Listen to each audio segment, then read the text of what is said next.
दिल्ली सल्तनत के इतिहास में खिलजी शासनकाल खिलजी क्रांति के रूप में जाना जाता है।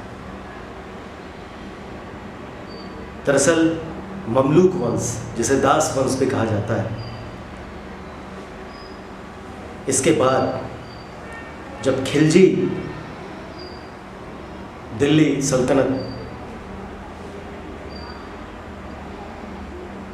में आते हैं सत्ता में, तो एक नए युग की शुरुआत होती है। ममलूक वंश के अंतर्गत जिस नस्लवाद और कुलीनवाद का प्रभुत्व था, उसको पूरी तरह से समाप्त कर देते हैं खिलजी, और इस नस्लवाद और कुलीनता को समाप्त करने के कारण उस समय की राजनीति में एक नए युग की शुरुआत होती है। ममलूक वंश के दौरान सत्ता पर केवल तुर्कों और अभिजात वर्ग का प्रभुत्व था।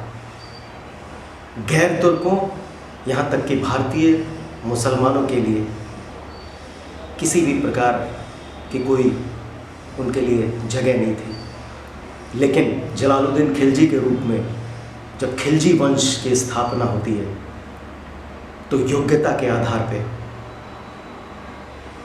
विभिन्न वर्गों को शासन में महत्वपूर्ण स्थान प्राप्त होता है, और इस तरह से मुस्लिम राजनीति में एक नए अध्याय की शुरुआत होती है।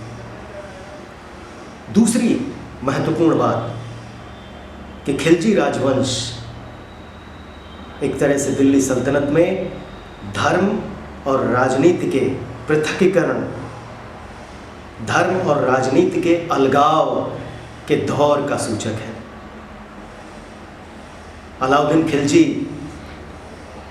जो अपने साम्राज्यवाद की नीति, अपने भूमि सुधार और अभिनव बाजार सुधार के लिए जाना जाता है, उसने अपने राजकाज में राज्य हित को प्राथमिकता दी और राजकाज में उलेमा वर्ग के हस्तक्षेप को सर्वथा नकार दिया।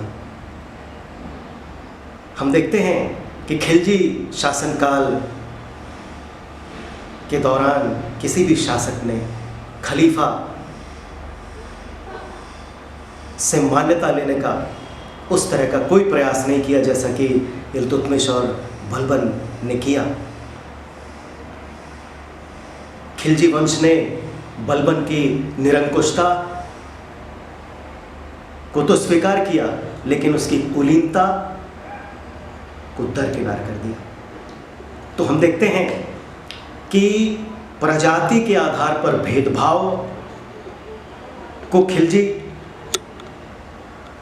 वंश ने समाप्त किया और योग्यता के आधार पे शासन के उच्च पद सभी के लिए सुलभ करा दिए। ये एक प्रकार से नए दौर की शुरुआत थी, इसलिए इसे खिलजी क्रांति के रूप में इतिहासकार चित्रित करते हैं। और दूसरी महत्वपूर्ण बात कि धर्म का राजनीति से पूर्णतया पृथकीकरण का युग शुरू हुआ, जो मोहम्मद बिन तुगलक में और भी ज़्यादा ऊंचाई को प्राप्त करता है। खिलजी राजवंश ने इस बात को साबित कर दिया कि बिना धर्म के आवरण के, उलेमा वर्ग के सहयोग के बगैर न केवल राज्य स्थापित किया जा सकता है, बल्कि सफलतापूर्वक, कुशलतापूर्वक उसका संचालन भी किया जा सकता है। तो खिलजी राजवंश ने इस बात को साबित किया कि शक्ति के आधार पे और राज्य हित को ध्यान में रखते हुए और योग्यता के आधार पर पद देते हुए एक कुशल और मजबूत सत्ता की स्थापना की जा सकती है।